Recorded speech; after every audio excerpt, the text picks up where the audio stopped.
Esto es Turquía, uno de los países más visitados del mundo, el hogar de 21 bienes culturales de la UNESCO y la tierra de dos continentes, siendo un puente entre Europa y Asia en el sentido cultural y también en el sentido literal. Es además, a pesar de ser un país de mayoría musulmana, uno de los países más liberales de toda la comunidad islámica, y poca gente fuera de Turquía sabe que es un estado laico, con posturas muy laxas sobre asuntos que en países como Arabia Saudí o Mauritania serían impensables. No siempre fue el caso, sin embargo. Turquía no fue siempre... Turquía. Hasta el siglo pasado formaba parte del Imperio Otomano, uno de los imperios más extensos y duraderos de la historia. Fundado en el siglo XIV y subiendo seriamente al gran escenario internacional a partir de la toma de Constantinopla en 1453, el Imperio Otomano llegó a abarcar vastas regiones de Europa, Asia y África, siendo la superpotencia islámica durante casi 600 años. Pero hoy no estamos aquí para hablar de toda la historia otomana, ni de su apogeo. Estamos aquí para hablar del final, de la caída del Imperio Otomano y el nacimiento del Estado turco de la mano de su alabado arquitecto Mustafa Kemal Atatürk. Antes de continuar con el tema de este vídeo, por favor les pido que vayan a mi otro canal, Actual History, y que le echen un vistazo a mis dos nuevos documentales sobre Betancuria y sobre Leicester, en Inglaterra. Les he dedicado bastante tiempo y esfuerzo, así que un par de vistas y likes ayudarían muchísimo. Muchísimas gracias a todos. Y sin nada más que añadir, sigamos con el show.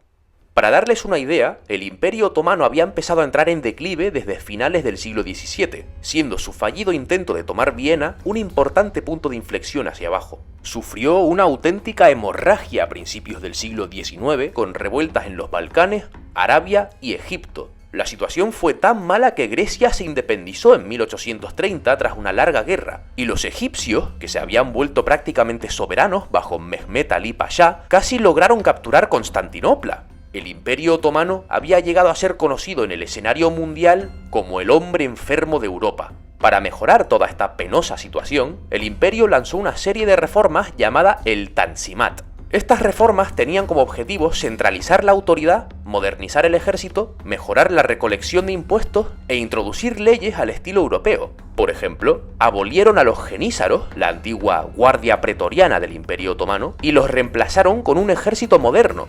Redujeron las diferencias políticas entre las diferentes comunidades religiosas autónomas repartidas por el imperio, los denominados millets, redactaron una constitución más o menos liberal e incluso adoptaron un código de vestimenta europeo con traje y corbata. Aunque al principio parecieron avanzar un poquito y tuvieron el respaldo de los ingleses y franceses en la guerra de Crimea, realmente se implementaron bastante mal las reformas, y lo de Crimea solamente demostró que los ingleses y franceses quisieron utilizar el Imperio Otomano como estado tapón frente a Rusia. La terrible aplicación de las reformas quedó demostrada en la guerra ruso-turca de 1877 al 78, un desastre absoluto debido a una combinación de mal entrenamiento y tácticas obsoletas.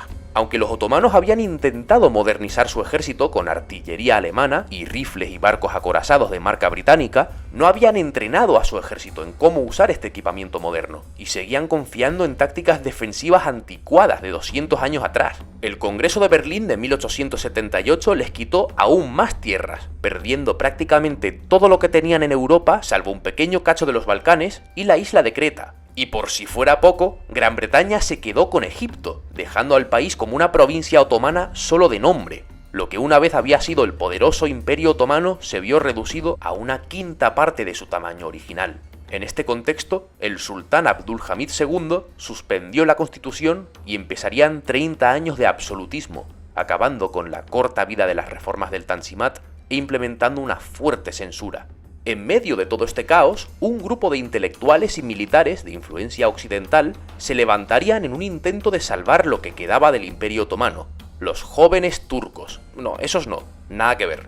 Los jóvenes turcos, los de verdad, no la panda esa de youtubers pesados, fueron sobre todo cadetes y estudiantes de Derecho y Medicina que a finales del siglo XIX habían viajado a lugares como Londres y París, aprendiendo sobre los nuevos avances tecnológicos y políticos de la época. Su tiempo en el extranjero les convenció de que las cosas en casa tenían que cambiar ya de ya, y pues formaron un grupo clandestino llamado el Comité de Unión y Progreso, su nombre oficial, pero serían conocidos en la cultura popular como los jóvenes turcos.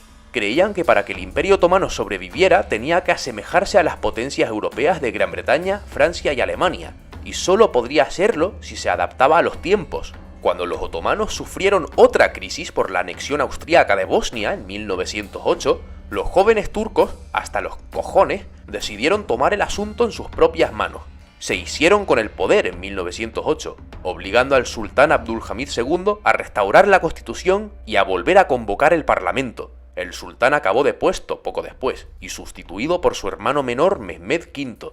Bajo la dirección de los jóvenes turcos, el Imperio Otomano se volvió una monarquía constitucional, pero de ninguna manera democrática. ¿Y este nuevo gobierno sirvió de algo para frenar el declive? Pues no.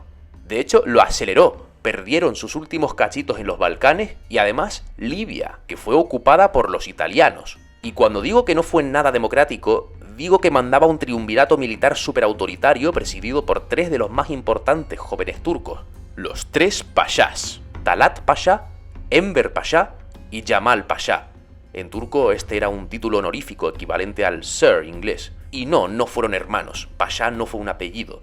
Es que los turcos en estos momentos no tenían apellidos. Luego lo explicamos un poco mejor. La política de los tres pashás acabó girando en torno a la turquificación. Con tanto fracaso en torno a los Balcanes y las demás minorías étnicas, se rindieron con la idea de mantener un imperio diverso y multiétnico, y decidieron imponer la cultura turca sobre aquellas minorías. Empezaron a llamarse a sí mismos turcos en vez de otomanos, e insistieron en que se hablara el idioma turco, en todo un giro nacionalista y centralizador, distanciándose de la antigua élite corrupta que hablaba un dialecto más parecido al persa. Había que reinventar la identidad nacional, y esta se construiría sobre tres pilares: la lengua turca, la religión islámica y la etnia turca.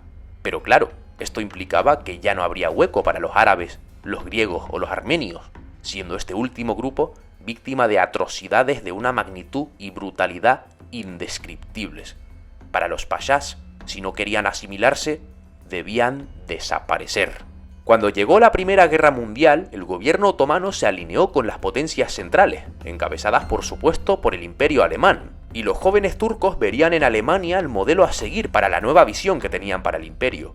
¿Y eso de unirse a la Primera Guerra Mundial, cómo crees que les fue? Pues, ¿cómo digo esto? Como el culo. Sufrieron una humillante derrota en Egipto contra los ingleses, y es que además cometieron el mismo estúpido error que Napoleón cuando intentaron invadir Rusia desde el Cáucaso.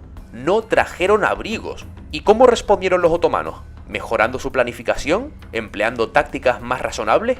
No, castigando a sus minorías étnicas, ahorcando a un montón de árabes y persiguiendo a los armenios. Los árabes, con razón, se rebelaron contra la autoridad otomana con la ayuda del capitán británico Thomas Edward Lawrence, que ha pasado a la historia como el famoso Lawrence de Arabia, y proclamaron el reino del Hiyaz, el antepasado directo del reino de Arabia Saudí.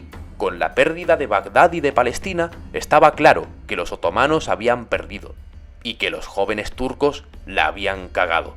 Es ahora cuando entra en escena un señor que cambiaría el futuro del país para siempre. Como los turcos no tenían apellidos, nació siendo simplemente Mustafa, recibiendo su segundo nombre Kemal, que significa excelencia en árabe, de su profesor de secundaria. Se unió al ejército otomano, y mientras era tan solo un joven oficial alrededor de 1907, se vio influido por las nuevas ideas políticas reformistas del momento, afiliándose a los jóvenes turcos, aunque no estuvo de acuerdo con todas sus ideas. Era muy distinto a los demás oficiales. Bebía alcohol, por ejemplo, algo muy mal visto en casi todo el imperio, fumaba como un carretero y leía libros europeos censurados por el gobierno otomano. En lo político, había una importante diferencia entre Mustafa Kemal y los jóvenes turcos. Como habíamos dicho, estos últimos se inspiraron en el nacionalismo imperial de Alemania. Mustafa Kemal, en cambio, se interesó más por el republicanismo liberal de Francia, por las ideas de la Ilustración y por el europeísmo. Pensaba que los jóvenes turcos, aunque presumían de ser reformistas, seguían muy estancados en el pasado. Creía que era necesario acercarse mucho más a Europa, donde él veía la civilización y el progreso, y que las guías del país debían ser la ciencia y la razón, en lugar de la religión, a la que Mustafa Kemal detestaba. Pero no solo eso, tenía otra creencia importantísima, la más radical de todas. Pensaba que el Imperio Otomano ya no debería existir, y que lo ideal sería fragmentarlo en estados-nación más pequeños, siendo uno de ellos el Estado turco. Por todas esas creencias, el gobierno otomano lo mantuvo lo más lejos posible de la capital. Por si acaso, en la Primera Guerra Mundial, Mustafa Kemal sería designado como uno de los principales comandantes otomanos en la batalla de Galípoli, y fue de los militares más competentes de todo aquel frente, resultando en una de las pocas victorias otomanas en toda la guerra. En las siguientes derrotas otomanas frente a los británicos y los árabes, Mustafa Kemal, que había sido ascendido a general, organizó en 1918 una retirada de las tropas otomanas que estaban en Arabia de vuelta a Anatolia. Ese mismo año, el sultán Mehmed VI firmó un armisticio con los aliados, poniendo fin a la participación otomana en la guerra, y los tres pashás, que fueron acusados de crímenes de guerra, huyeron al extranjero para evadir la justicia. Finalizada la Primera Guerra Mundial, el Imperio Otomano sufrió aún más castigos por parte de la comunidad internacional, que pidió desmantelarlo por completo. Proponían reemplazarlo con zonas de administración francesas y británicas, crear nuevos estados para los armenios y los kurdos en el este de Anatolia y dejar un estado turco muy reducido y además bajo supervisión británica. Esto no podía pasar. Mustafa Kemal vio las peticiones de los estados europeos y se negó rotundamente a aceptar una partición colonial de su tierra. Por lo tanto, en el pequeño pueblo de Ankara, el general Mustafa Kemal y sus seguidores formaron la Gran Asamblea Nacional de Turquía, declarándose el gobierno legítimo, en oposición al gobierno del sultán en Estambul, que se había vuelto muy sumiso a las demandas de los aliados. Este enfrentamiento de dos gobiernos dio lugar a la Guerra de Independencia Turca, que duró hasta 1923. Mustafa Kemal supo movilizar bastante bien los apoyos que tenía, y organizó una resistencia muy efectiva contra las fuerzas invasoras griegas, armenias y francesas, utilizando tácticas guerrilleras y aprovechándose de la mala coordinación del enemigo. Además, Armenia acabó siendo absorbida por la nueva Unión Soviética, lo que facilitó aún más la victoria del gobierno de Mustafa Kemal. Al final, las tropas extranjeras se retiraron. Turquía había luchado sola contra las potencias coloniales de Europa y ganó.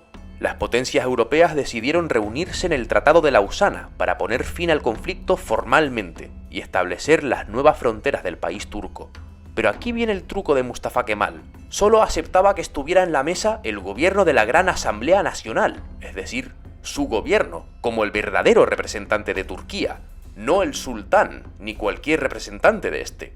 Y para dejárselo bien clarito, el 1 de noviembre de 1922, la Gran Asamblea Nacional declaró la abolición del sultanato, poniendo fin a siglos de monarquía otomana.